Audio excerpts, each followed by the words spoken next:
കേന്ദ്രമന്ത്രി സുരേഷ് ഗോപിയുടെ മകനും നടനുമായ മാധവ് സുരേഷും കോൺഗ്രസ് നേതാവും തമ്മിൽ നടുറോഡിൽ തർക്കം. വാഹനം മാറ്റുന്നതിനെ ചൊല്ലിയായിരുന്നു കഴിഞ്ഞ ദിവസം പാതിരാത്രിയിൽ തിരുവനന്തപുരം ശാസ്തമംഗലത്ത് തർക്കമുണ്ടായത്. മാധവ് സുരേഷിനെ പോലീസ് കസ്റ്റഡിയിലെടുത്തെങ്കിലും മദ്യപിച്ചില്ല എന്ന് തെളിഞ്ഞതോടെ വിട്ടയച്ചു.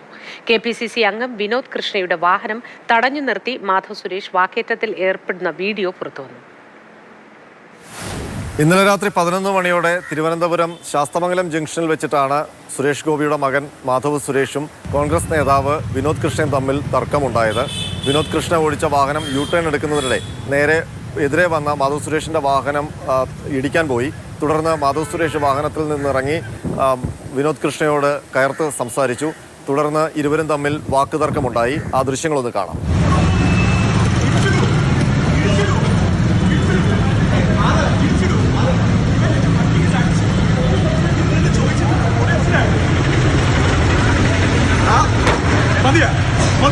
മാധവ് സുരേഷിന്റെ പെരുമാറ്റത്തിൽ വിനോദ് കൃഷ്ണയ്ക്ക് സംശയം തോന്നി. മദ്യപിച്ചിട്ടുണ്ടെന്നായിരുന്നു സംശയം. തുടർന്ന് വിനോദ് കൃഷ്ണ മ്യൂസിയം പോലീസിനെ വിവരം അറിയിച്ചു. മ്യൂസിയം പോലീസ് വന്ന് മാധവ് സുരേഷിനെ കസ്റ്റഡിയിലെടുത്ത് പോലീസ് സ്റ്റേഷനിൽ കൊണ്ടുപോയി. തുടർന്ന് വൈദ്യപരിശോധന നടത്തി.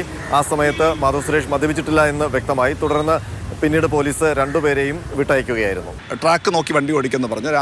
ഒരാളെൻ്റെ വാഹനം നോക്കി ഒച്ചയെടുത്ത് ഗ്ലാസ് താഴ്ത്തി എന്തൊക്കെയോ ഒച്ചയെടുക്കുന്നു. അപ്പം ഞാൻ ആദ്യം കരുതുന്നത് എൻ്റെ വാഹനത്തിൻ്റെ ഗ്ലാസോ ഡോറോ എന്തോ തുറന്നിരിക്കുന്നു, അതെനിക്ക് മുന്നറിയിപ്പ് തരുന്നതാണെന്നാണ് ആദ്യം കരുതുന്നത്.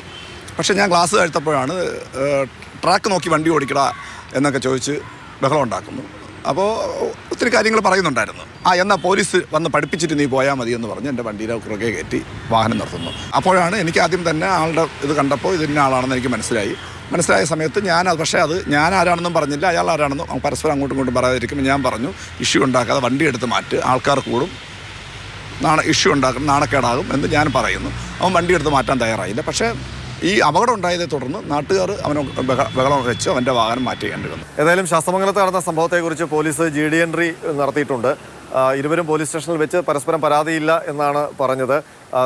തമ്മിലുണ്ടായ ചില സംശയം, അതിൻ്റെ പേരിൽ ആണ് തർക്കമുണ്ടായതെന്ന് ഇരുവരും വിശദീകരിക്കുകയും ചെയ്തു. പരാതിയില്ലാത്തതിനെ തുടർന്ന് രണ്ടുപേരെയും പോകാൻ പോലീസ് അനുവദിക്കുകയും ചെയ്തു. R. അനന്തകൃഷ്ണൻ, മാതൃഭൂമി ന്യൂസ്, തിരുവനന്തപുരം.